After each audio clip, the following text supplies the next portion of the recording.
सिंधुदुर्ग जिल्ह्यासह इतर जिल्ह्यातील ताज्या घडामोडी पाहण्यासाठी सिंधुदुर्ग 24 तासला सबस्क्राइब करा आणि बेल आयकॉनवर क्लिक करा। सिंधुदुर्ग 24 तास सदैव तुमच्या सोबत। पुढील बातमी पाहणार आहोत विस्ताराने। सिंधुदुर्ग जिल्ह्यातील तरुणांना जर्मनीत नोकरी देण्यावरून फसवणूक झाल्याचा आरोप माजी आमदार वैभव नाईक यांनी केला होता।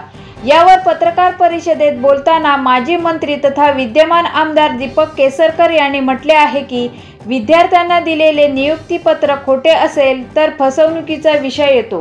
काही विद्यार्थी परीक्षेला पास होऊ शकले नाहीत, ही दुर्दैवाची बाब आहे। मी मुलांना वेळ देईन आणि त्यांचे प्रश्न समजून घेईन। 92 मुलांची फसवणूक केली शासनाने म्हणून। फसवणूक कशी? हे बघा, फसवणुकीचा प्रश्न उद्भवत नाही।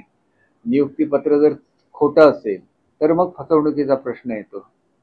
विजा हा शेवटी मिळायला लागतो। विजा मिळवण्यासाठी परीक्षा पास व्हायला लागणार, हे मुलांना माहिती नव्हतं का? सगळ्यांना माहिती होतं। सगळी मुलं परीक्षेला बसलेली आहेत, पास होऊ शकले नाहीत, ही दुर्दैवाची बाब आहे। पास पुढच्या सेकंड अटेम्प्टला ते पास होऊ शकतात, झाल्यानंतर ते जाणार आहेत। प्रश्न असा असतो की पास करणं न करणं हे आमच्या हातामध्ये नाही, तो परीक्षेचा रिझल्ट आहे। तो परीक्षेचा रिझल्ट या खेपेला थोडा कठीण लागला, पुढच्या खेपेला ती मुलं पास होऊ शकतील। तरी पण त्यांच्या काही डिफिकल्टीज असतील। त्यांनी मला म्हटले की तुम्ही वेळ द्या, मी 100% त्यांना वेळ देईल। पण ही अतिवृष्टी आणि पुरामुळे शेतकऱ्यांचे प्रचंड नुकसान होते।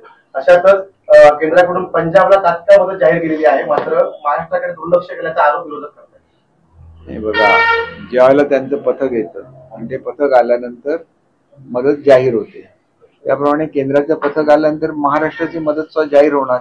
अगोदरच बोलण्यामध्ये काय अर्थ आहे? सगळ्या राज्यांची मदत आपल्याच राज्यामध्ये फक्त चालू आहे असं नाही।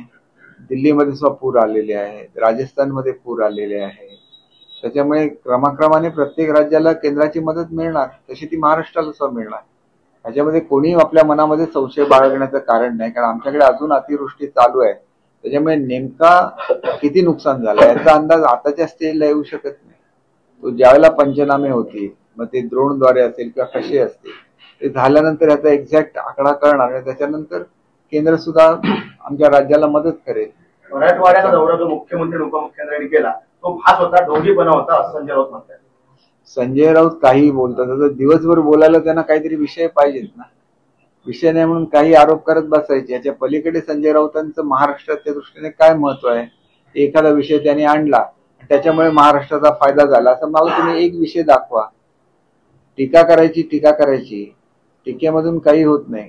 काम करायचं असेल तर काही पॉझिटिव्ह सूचना करायला लागतात, आणि त्या त्यांनी पॉझिटिव्ह सूचना केल्या तर आम्ही त्याचं स्वागत करू। आम्ही कुठलाही मनुष्य आपल्या विरोधात आहे म्हणून आम्ही त्याच्याकडे बघत नाही, तर केलेली टीका सुद्धा सकारात्मक दृष्ट्या घेऊन अधिकचं काम करत आमचं सरकार काम करत असतं। त्यामुळे रोज उठल्यानंतर काय विषय असू शकतो, त्याच्यामुळे असे काहीतरी विषय काढले जातात। तर ह्या विषयांमध्ये मला स्वतःला वाटत नाही की आज संपूर्ण राज्यातली यंत्रणा ही पुराला तोंड देते। अशा वेळेला त्यांचं मनोबल वाढवणं हे अधिक चांगलं आणि श्रेयस्कर आहे असं मला स्वतःला वाटतं। मंत्री आणि आमदार नालायक असतील तर त्यांच्या सर्व गोष्टी बाहेर काढल्या पाहिजेत असं विधान जे आहे ते वनमंत्री आणि पालघरचे पालकमंत्री गणेश नाईक यांनी आज केलं। बघा, आता प्रत्येक जण काय विधान करतात याच्यावर मी स्वतः उत्तर देणं हे काय योग्य आहे असं मला स्वतःला वाटत नाही। त्यांनी कुठल्या कॉन्टेक्स्ट मध्ये बोलले, कोणाला उद्देशून बोलले, मला काहीच माहिती नाहीये। माहिती असतं तर मी त्याचं उत्तर दिलं असतं, कारण माझे स्वतः वनमंत्र्यांचे अतिशय चांगले संबंध आहेत। तुमची जर इच्छा असेल तर मी गेल्यानंतर विचारेन त्यांना। हिंदू समाजाने दांडिया खेळणं म्हणजे तो आपला हंडगेपणा आहे असं जे विधान आहे ते संभाजी भिडे यांनी एका कार्यक्रमामध्ये केलं। नाही बघा, प्रत्येक जण काय बोललं याच्यावर मी उत्तर देणं योग्य असतं। संभाजी भिडे हे एक ज्येष्ठ व्यक्तिमत्व आहे, तर ते काय बोलले आणि कुठल्या संदर्भात बोलले हे मला सांगता येणार नाही, आणि त्याच्यावर याच्यावर काही बोलणं हे मी योग्य समजत नाही। सर्व शेतकऱ्यांच्या डोक्यावरची कर्जमाफी करावी असं जयंत पाटील म्हणतात। कर्जमाफी ही एक प्रक्रिया आहे आणि महाराष्ट्रामध्ये पूर्वी सुद्धा ती झालेली आहे। सध्याच्या परिस्थितीमध्ये पिकाचं जे नुकसान झालं त्याची नुकसान भरपाई शेतकऱ्यांना मिळणं आवश्यक आहे, आणि ती 100% आमचं शासन शेतकऱ्यांना मिळवून देणार। राज्यात सिंधुदुर्ग केलेली आहे। अंमली पदार्थ हे सगळ्यात वाईट असतात, त्याच्यामुळे एक पिढी बर्बाद होते। तर ह्याच्यावर कारवाई करावी अशी तर मागणी केली, आणि मी स्वतः एसपींशी सुद्धा बोललेलो आहे. त्यानंतर मी स्थानिक PIशी बोललेलो आहे. आणि पहिली प्रायोरिटी ही अंमली पदार्थांच्या कशा प्रकारे येणार नाहीत याच्यासाठी आपल्याला कारवाई करायला लागेल. आणि ती कारवाई झाली तर आपली पुढची पिढी ही व्यसनाधीन होणार नाही हे निश्चित आहे. शिंदेच्या शिवसेनेकडून धाराशिवमध्ये शेतकऱ्यांना मदत करण्यात आली, किट जे वाटप होणार त्याच्यावर जाहिरात करण्यात आली होती, त्यामुळे शेतकऱ्यांनी नाराज होऊन ती मदत नाकारली.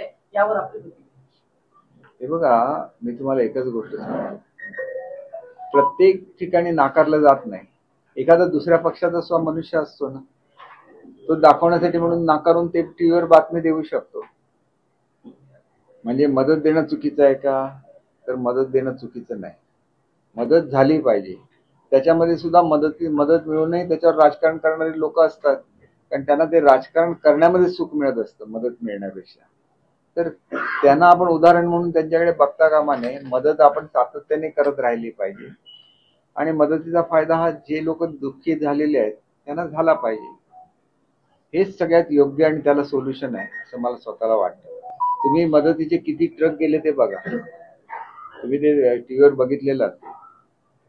म्हणजे काही 100च्या संख्येमध्ये ते ट्रक्स होते, म्हणजे ते टेम्पो ट्रॅव्हलर वेगवेगळ्या भागामध्ये गेल्या. निसर्गरम्य समुद्रकिनारे, वळणावळणाचे रस्ते आणि टुमदार मंदिरे पाहण्यासाठी पर्यटकांची पसंती नेहमी कोकणाला असते. निसर्गाच्या समृद्धीबरोबरच फिरताना कोकणात मनमुराद निसर्गाचा आनंद लुटण्यासाठी आला तर मग कशाला करता राहण्याची चिंता. देवगड येथील स्वामी रेसिडेन्सी AC नॉन-AC रूम्स तुमच्या बजेटमध्ये उपलब्ध. संपर्क 917511 0202 942114 5424 8600 7307 00. मग कसला विचार करताय? येताय ना देवगड येथील स्वामी रेसिडेन्सीला भेट द्यायला. सिंधुदुर्ग जिल्ह्यासह इतर जिल्ह्यातील ताज्या घडामोडी पाहण्यासाठी सिंधुदुर्ग 24 तासला सबस्क्राईब करा आणि बेल आयकॉनवर क्लिक करा. सिंधुदुर्ग 24 तास सदैव तुमच्या सोबत.